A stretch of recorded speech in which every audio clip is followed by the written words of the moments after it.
We're good to go whenever. We're good to go right now. Let's introduce that water. Everything's going well. Got my water? Me too. Cheers. Hi, everybody. Welcome to the Draftsmen podcast, where we discuss all things art and drawing and creativity related. I am Marshall Vandriff. I teach creative people. I'm Stan Proko. I am an artist as well and creator of Proko, where we teach people. Indeed.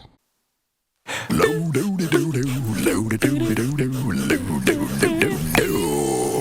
the Draftsmen Show. Yeah. I hope people like that as much as we do. Yeah. Maybe we just like hearing our own voices. Yeah, if they don't like it as much as we do, at least we like it. They'll come up to that level. Yeah, it'll become something they like. We'll force them to like it.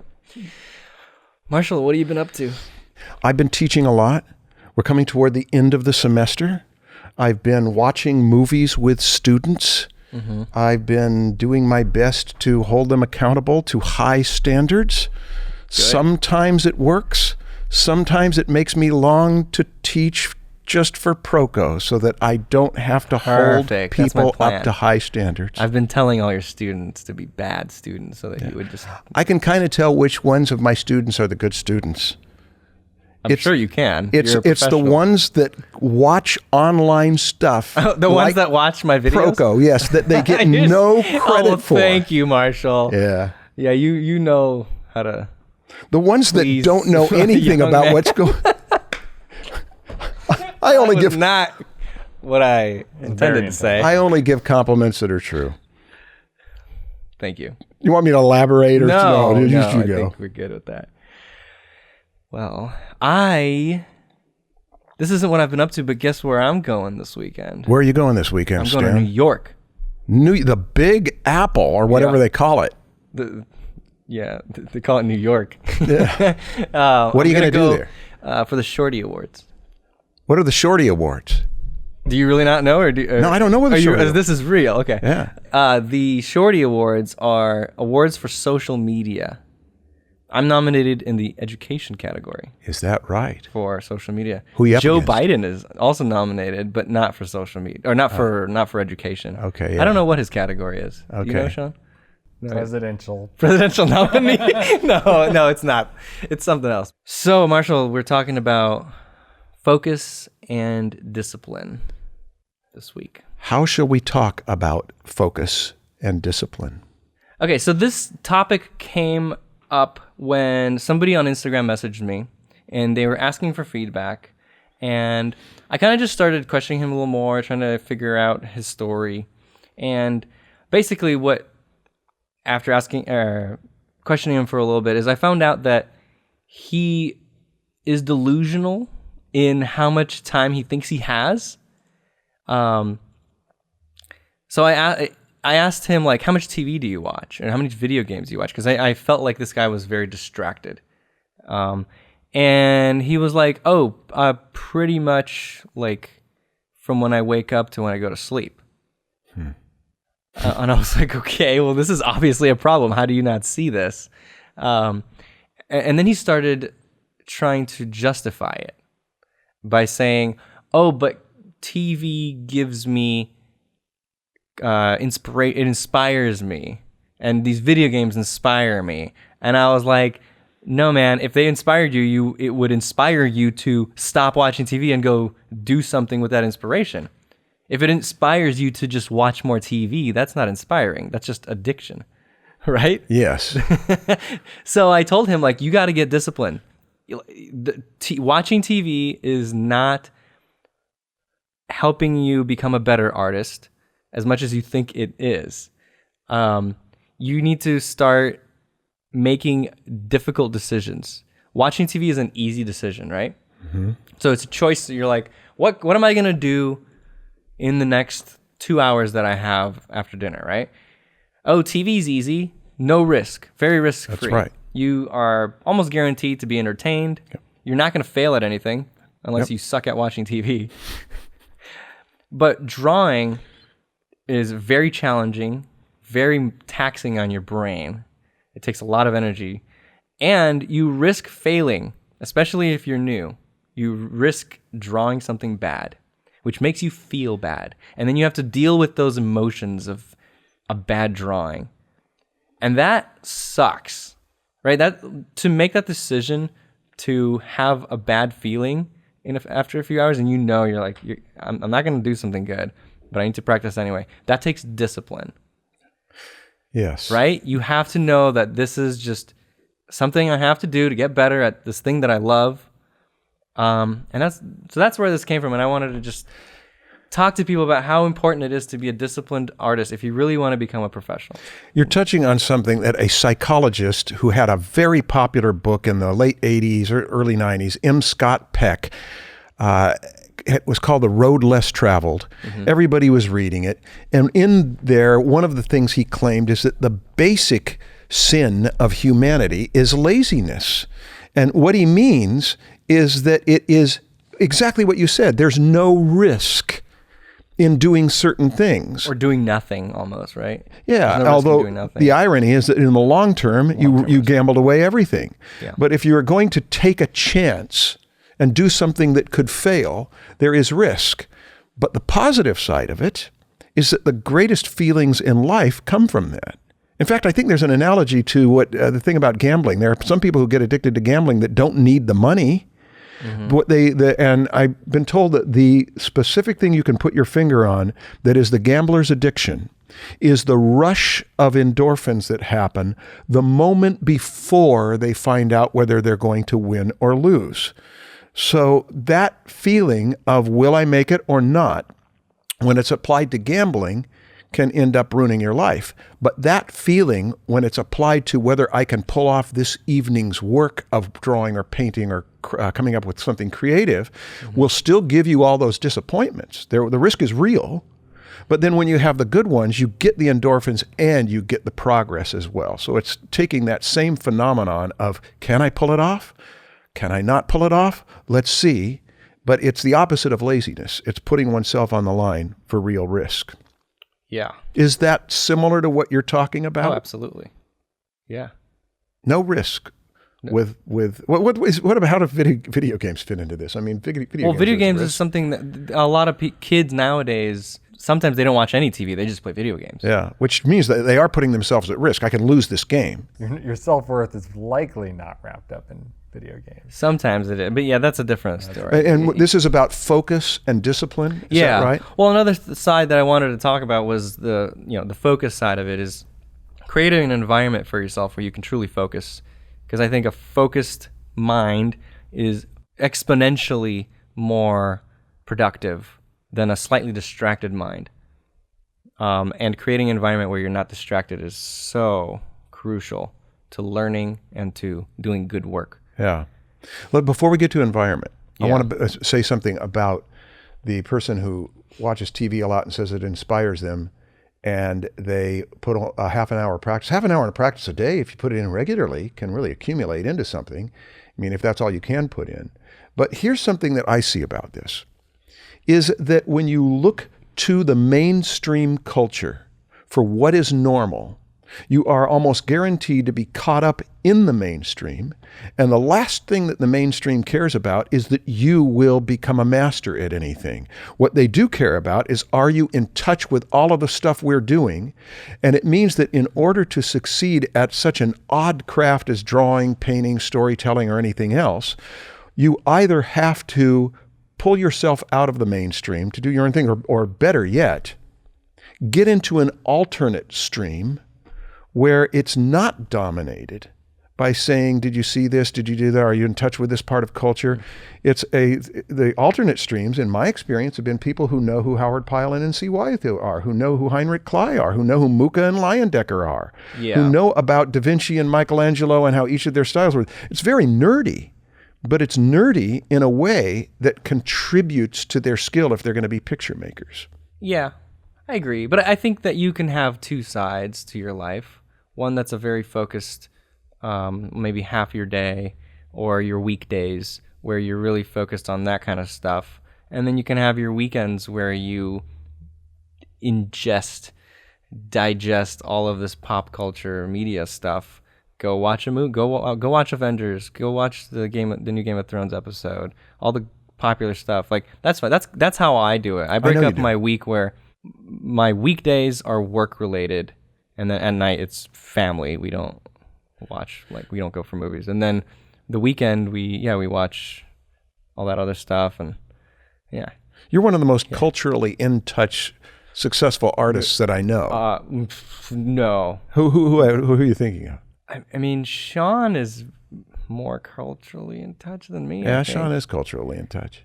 Back to the thing that inspires you. When he says it inspires you, how do you test whether it inspires you? It's whether or not you've produced. Did it inspire you enough? Inspire means to breathe in,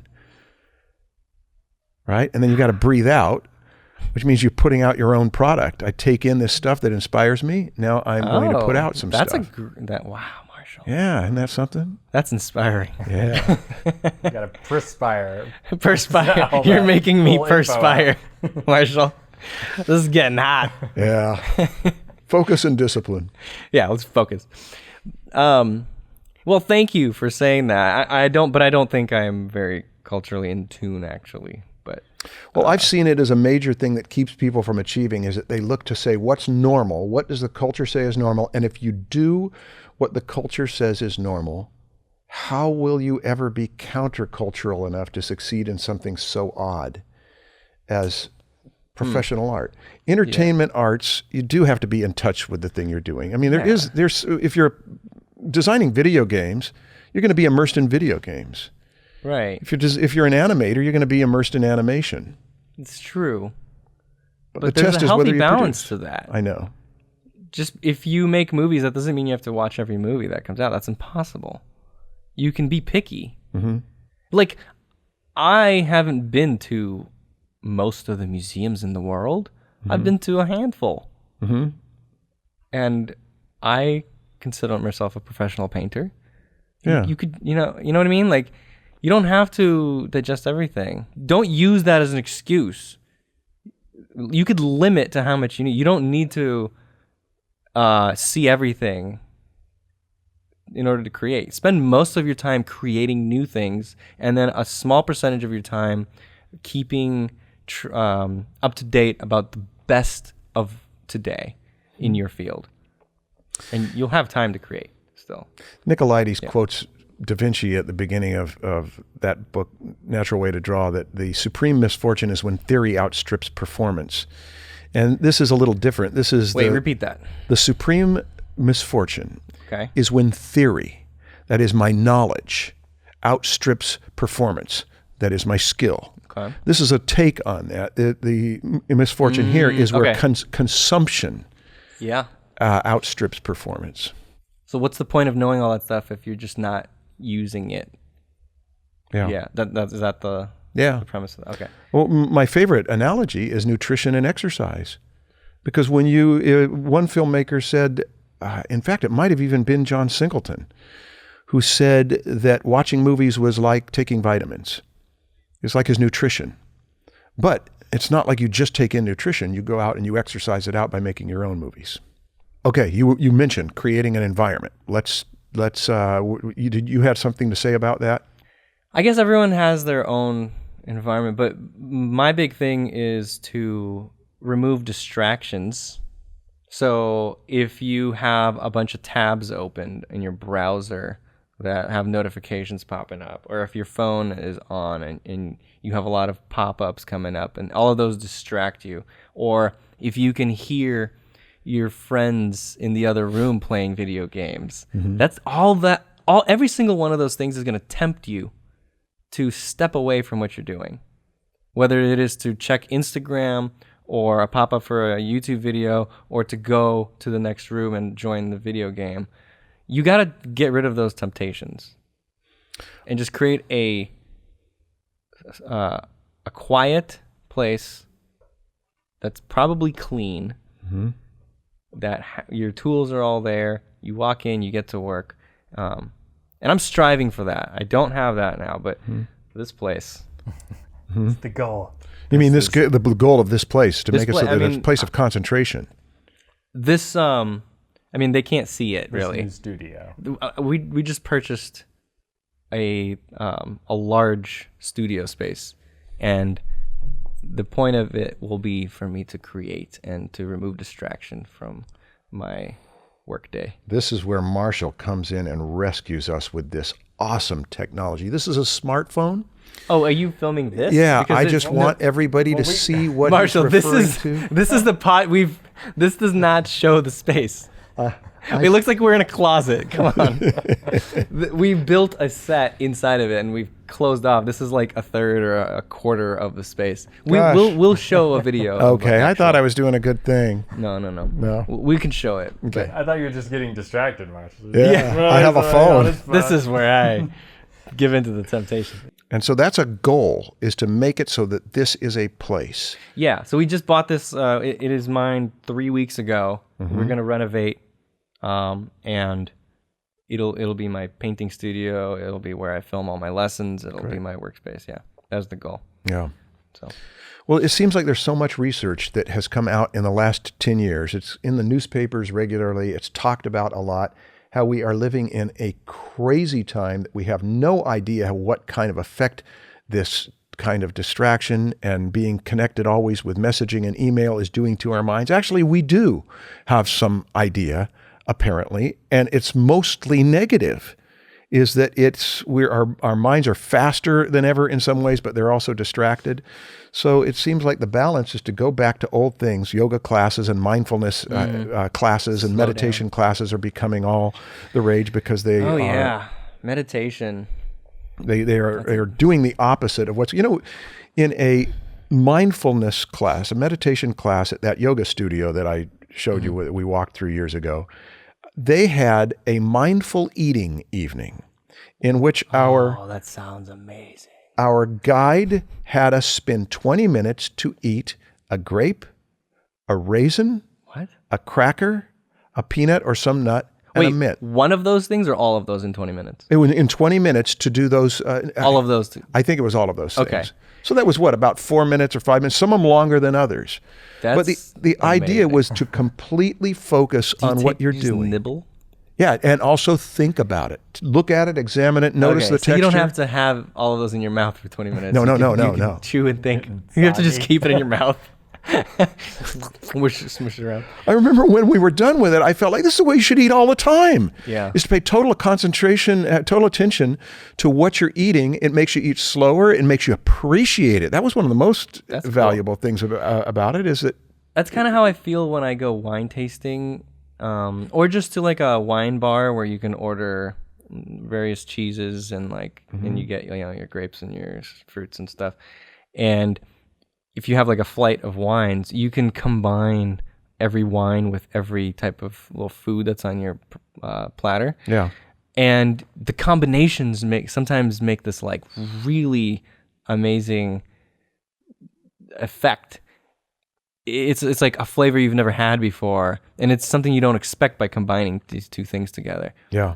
Yeah, that's one of the things about this, is that everybody thinks that, that's hard to do. I'm not sure I'd enjoy it. It is a source of pleasure. Yeah. To sit down and concentrate on one thing at a time, give it full attention. There was some guy who was doing things in, I think, Laguna Beach of an hour a painting. I can't remember the exact title of it. But the idea is to spend 1 hour with one work of art, examining it for an hour, discussing it for an hour.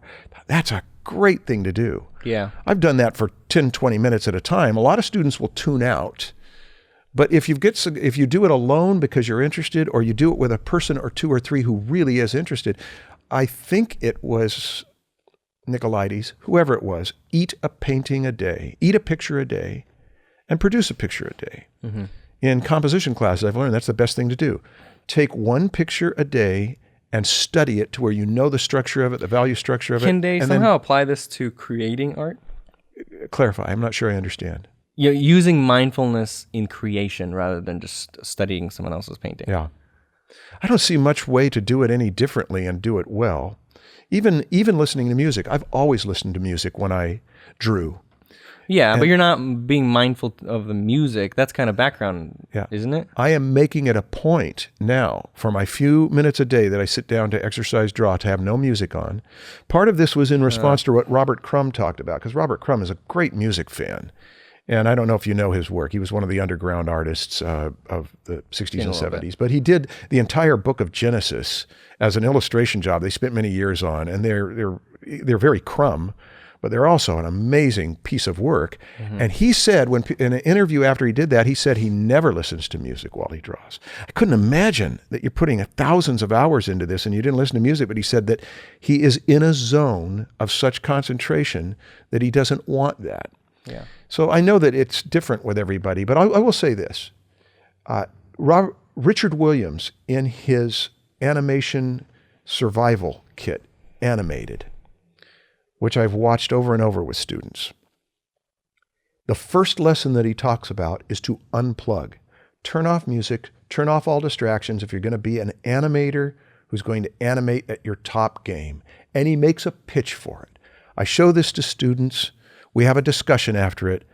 Always somebody brings up, listening to music while I'm working does not slow me down. Or at least that's what they think.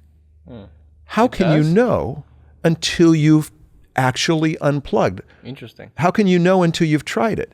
And so my response is, I'm not against multitasking. I'm not against listening to things while you work. Depends on the kind of work you're doing. You don't want to do it when you're writing. Yeah. But how can you know until you've done it? And with a lot of students, it's like the one you mentioned. I think that it's just justification. Yeah. I enjoy listening to music while I work, and I do. You know what I think they should all try and experiment with? Yeah. See if you're more productive while listening to our podcast. I knew you'd find a way to bring it back around to us. Yeah. I think that hearing our voice will have some kind of like effect on their productivity cells in their brain. Sure, you got a magic will multi-generational just thing spill going out. on. But I want to bring it back to, how do you stay focused? Like, is there a way that you like to organize your environment? Can I take 2 minutes? Yeah. Or one. When I was in junior high and high school, I sucked at homework. I was terrible. I was not a good student. I couldn't concentrate. And yet, I knew everything about the Marx Brothers films. I knew all sorts of entertainment history because I was interested in it. When I got into college, my whole energy shifted. This is a subject I'm interested in. I found myself able to concentrate because I just cared about the subject. Okay. And so Is that related to the environment you were in? It wasn't the environment yet. Okay. But it was just out of just the energy of enthusiasm. I love this subject. Now, I had a studio. I built a studio, upstairs. My dad helped me with it.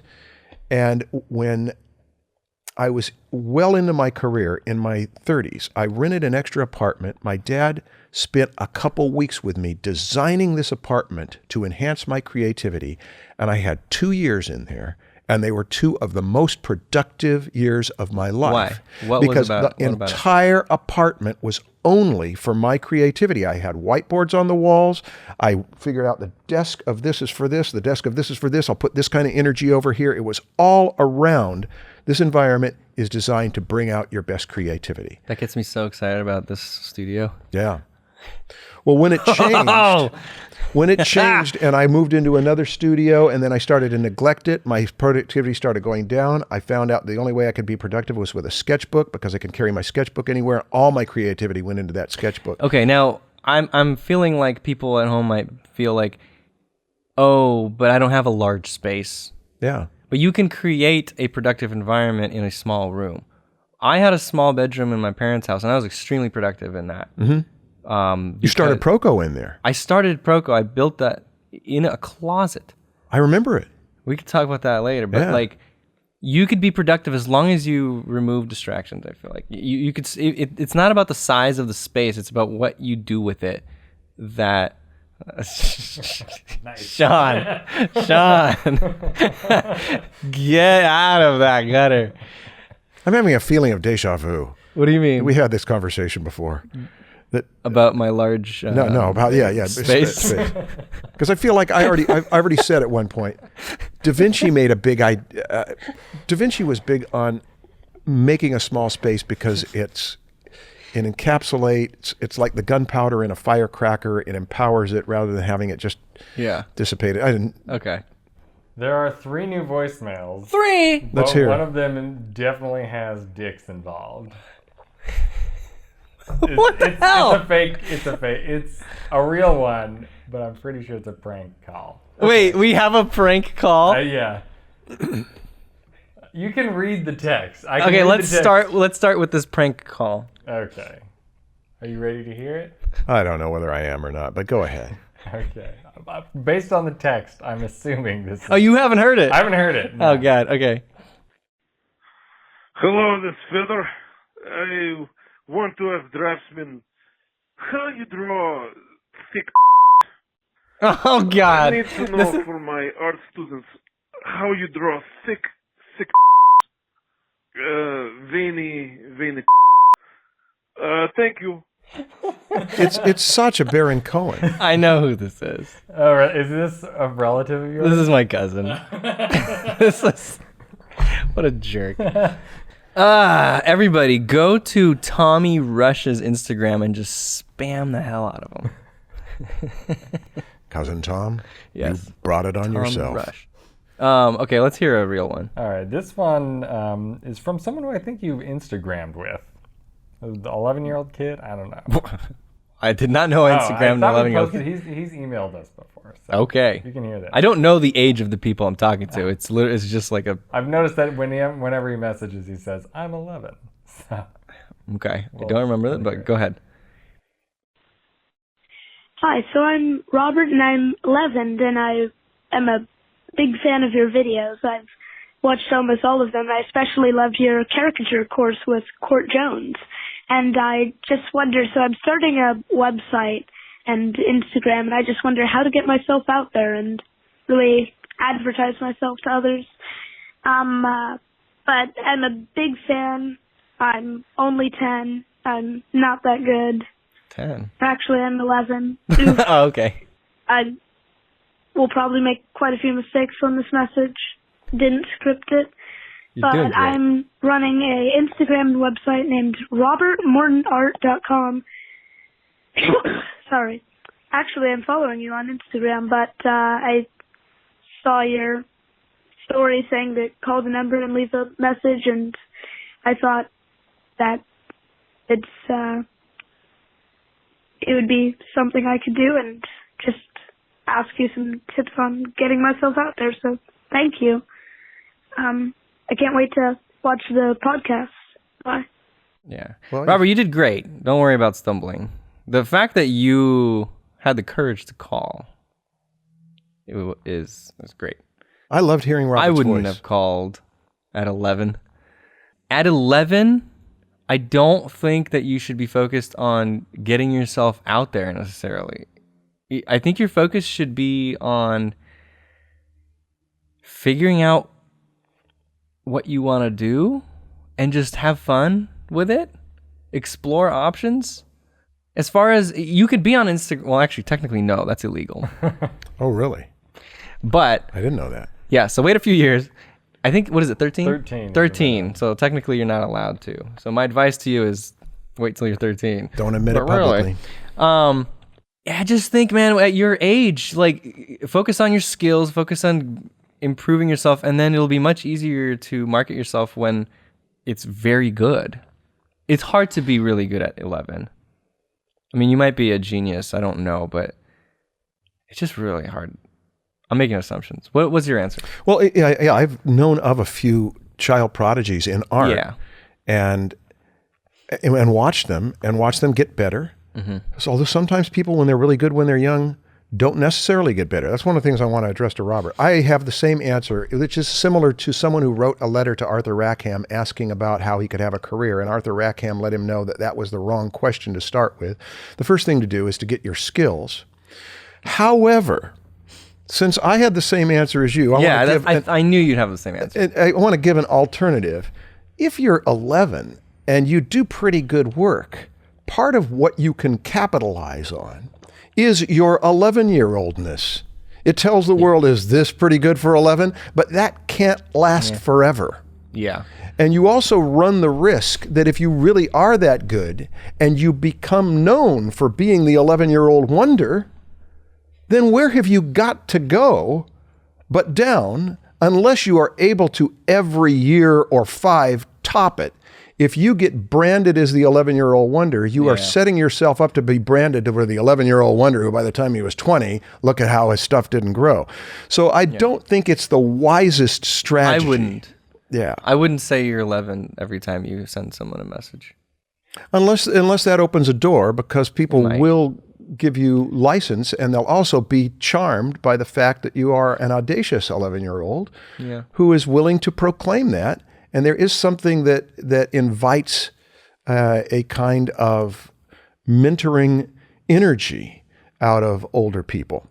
But if you can put your stuff up and do this for fun, I think that I was just reading this week. In fact, it was yesterday that extending childhood. It was how to be a great sport parent in that course on the psychology of performance, where Dr. Eddie O'Connor talks about extending deliberate play, extending childhood, and giving a young person more options to fail before specializing has its advantage. Yep. And there's something really nice about having a longer When I was a kid, I had so many hobbies that I was into.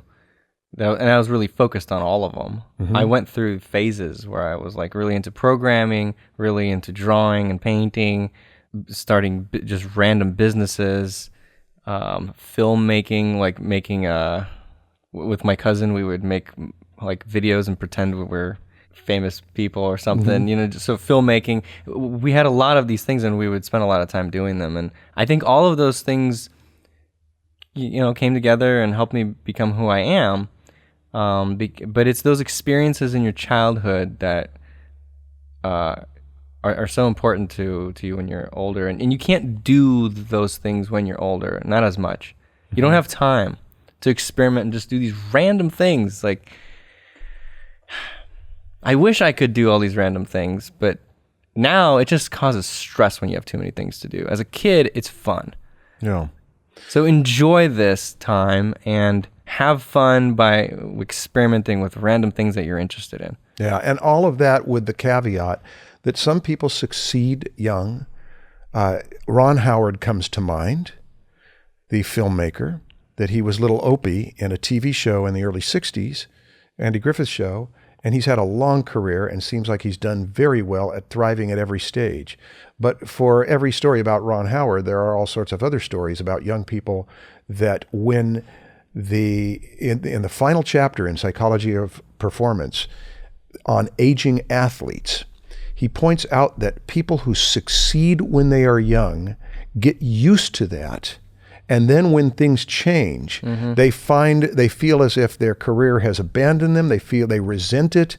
So I came away this week from those lessons thinking the more you can delay your success, even though that seems crazy. I don't want to delay my success.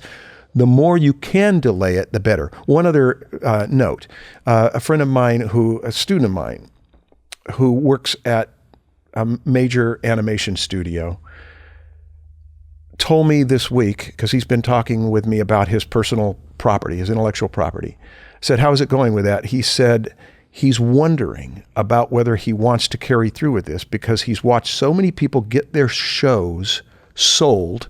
So it's the real thing. And as soon as that happens, everything in life changes. Like when you have a child, is that now that becomes the only priority. All other social contact has to be done, and the pressure is on that if this thing fails, I'm going to be known for this failure. So it's, as somebody called it, the tiger that you dare not dismount. You're riding this tiger, and it's exciting, but you might get tired, but you don't dare get off, or it will eat you alive. One reason that I think delaying success is beneficial is that you get into the habit of just grinding and hustling. If you are successful very early, you get into the habit of being successful and not having to work as hard maybe to get what you want. I was hustling and just like failing and I had all this pressure to finally get something going that would work throughout the entire 20s.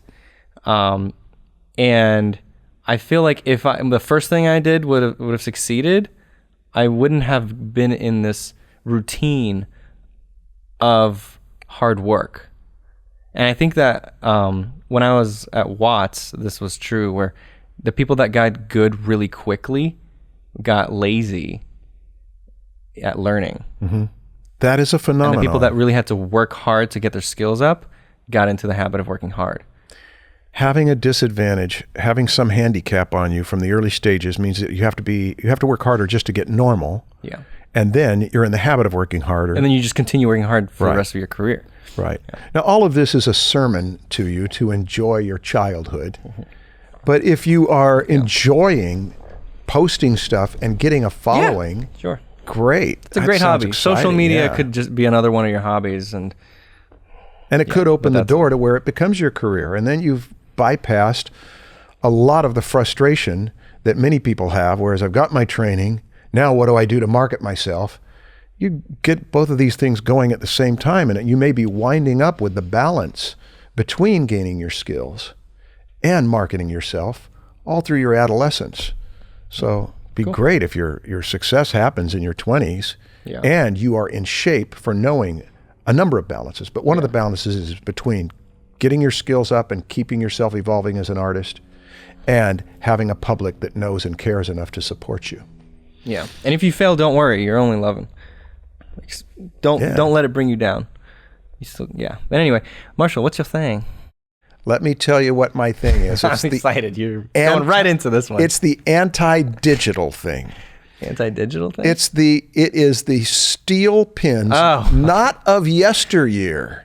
Yeah. Because the famous steel pins of Hunt's famous Croquill 102 pin and all those others that I used to play with. Is that what you do those horses with? Well, yeah, that was done with a Manga G nib. And I'm working with it pretty regularly. But what's the real size of that drum? We blew it up and printed it out. Oh, it's about that big. It's like a postage stamp, right? Okay. Yeah. And we blew it up, so that's not the actual size of the lines. I've done some even in the last couple of weeks that I'm pretty happy with. Send them to me. We can show I love them those. to Are you. my favorite things that you do is those horses with the steel. Well, that's the main thing I'm doing these days. And here's what I love about it. Yeah. It's not that I'm any better of a drawer. I'm trying to be a better drawer. It's that I love the scratch of the steel on the fiber of the paper enough to where just for an aesthetic sensory experience, It hides the shakiness of your age. And that too. I'm just kidding. No, I'm not kidding. That's my thing right now, That's your is thing? that I am in love with the Manga G nib, but everybody knows that. I talk about it everywhere I go. Okay, cool. My thing, it's totally random. It's this, people listening can't, hey, I got another one of those. What is this? Plug for the Wait, don't say it.